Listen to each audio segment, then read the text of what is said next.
Hello friends. उम्मीद है आप सब बढ़िया होंगे। आज मैं हाजिर हूँ तड़ोबा टाइगर रिजर्व के एक और बहुत ही शानदार टाइगर की कहानी के साथ। ये टाइगर कुछ अलग तरह से ख़ास है। इसे कुछ ऐसा खिताब हासिल है जिसके आसपास कोई भी टाइगर अभी तक नहीं पहुंच पाया है। मैं बात कर रहा हूँ द माइटी वागडो टाइगर की, जिसे एशिया का सबसे बड़ा टाइगर माना जाता है। चलिए आज बात करते हैं वागडो की और जानते हैं उसकी कहानी।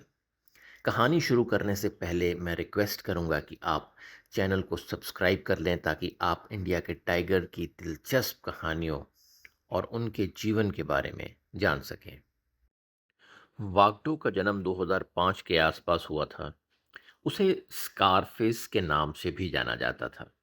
उसका पिता मशहूर टाइगर सुल्तान था और आगे चलकर वागडो इंडिया के सबसे बड़े मेल टाइगर के रूप में मशहूर हुआ। वागडो को पहली बार 2009 में, जब वो लगभग 4 साल का था, तो डोबा के मोहराली रेंज में देखा गया था। वागडो या स्कारफेस के नाम से मशहूर इस बाघ ने महाराष्ट्र के तड़ोबानधारी टाइगर रिजर्व पर एक दशक से भी ज्यादा समय तक राज किया। एक बार एक विशाल इंडियन गौर का शिकार करते हुए उसकी दाहिनी आंख के ऊपर एक घाव हो गया। इस चोट की वजह से उसकी आंख के पास एक स्कार हो गया, जो उसकी पहचान बन गया और उसे इसी वजह से स्कारफेस भी कहा जाने लगा। अपने प्राइम में उसका वजन लगभग 300 किलोग्राम था और उसकी लंबाई 10 फीट के आसपास थी। कुछ लोग उसके वज़न को 320 किलोग्राम के आसपास भी बताते हैं, पर मेरे हिसाब से ऐसा नहीं है। वो अपने प्राइम में लगभग 300 किलो का होगा।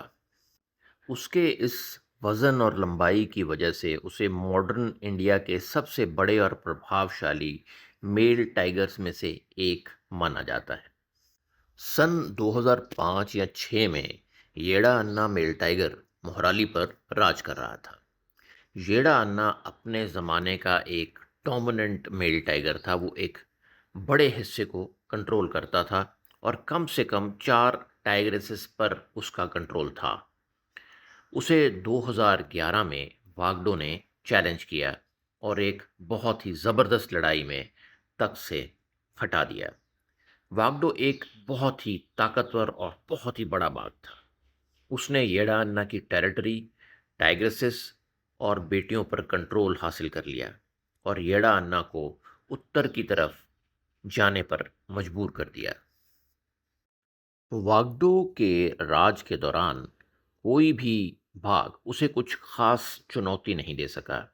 उसका भारी भरकम शरीर किसी भी टाइगर के दिल में डर पैदा करने के लिए काफ़ी था। लेकिन वागडो की एक और ख़ासियत भी थी। वो एक प्यार करने वाला पिता था और वो अपने बच्चों के साथ काफ़ी समय बिताता था।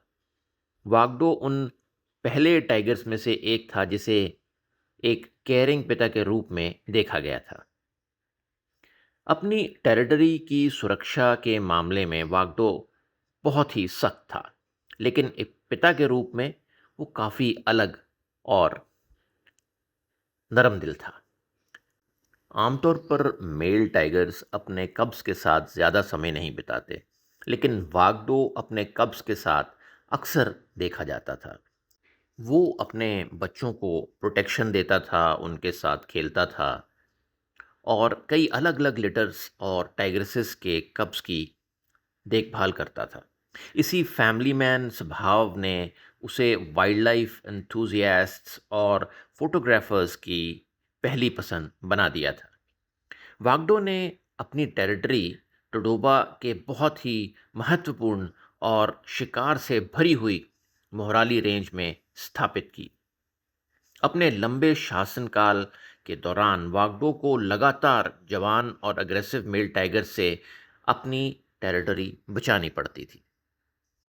वागडो की फेवरेट टाइग्रेस थी माधुरी और वो उसके साथ और उसके बच्चों के साथ बहुत वक्त बिताता था। 2013 के अंत तक माधुरी का दबदबा खत्म हो गया, जब उसकी ही बेटी सोनम ने उसे टेरिटरी से बाहर कर दिया। कुछ साल पहले माधुरी ने भी अपनी मां लक्ष्मी से इसी तरह टेरिटरी छीनी थी। माधुरी अपनी टेरिटरी छिन जाने के बाद दक्षिण की तरफ चली गई और वागडो भी माधुरी के पीछे पीछे चला गया और उसने उस शिकार से भरी हुई टेरिटरी को माधुरी के लिए छोड़ दिया। और वागडो के जाने के बाद उसकी टेरिटरी पर द ग्रेट बजरंग टाइगर ने कब्जा कर लिया। कुछ लोग ये मानते हैं कि वागडो और बजरंग में कभी टेरिटरी के लिए लड़ाई नहीं हुई। हालांकि कुछ का मानना है कि शायद कोई छोटी मोटी लड़ाई हुई हो, पर इसका कोई प्रमाण नहीं है। इस बात की पूरी संभावना है कि बजरंग ने वागडो की टेरिटरी पर बिना किसी लड़ाई के कब्जा कर लिया, क्योंकि वागडो माधुरी के पीछे टेरिटरी छोड़कर चला गया था। जंगल में टाइगर्स आमतौर पर 10 से 15 साल तक जीते हैं, लेकिन वागडो ने लगभग 17 साल की उम्र तक जीवित रहकर सबको चौंका दिया। समय के साथ उसकी शिकार करने की क्षमता और ताकत कम होने लगी, और जवान ज़्यादा फिट टाइगर्स ने उसकी प्राइम टेरिटरी से उसे हटाकर बफर जोन्स की तरफ धकेल दिया। 2022 के मई महीने में बुढ़ापे और शारीरिक कमजोरी से जुड़ी प्राकृतिक कारणों से उसकी मौत हो गई।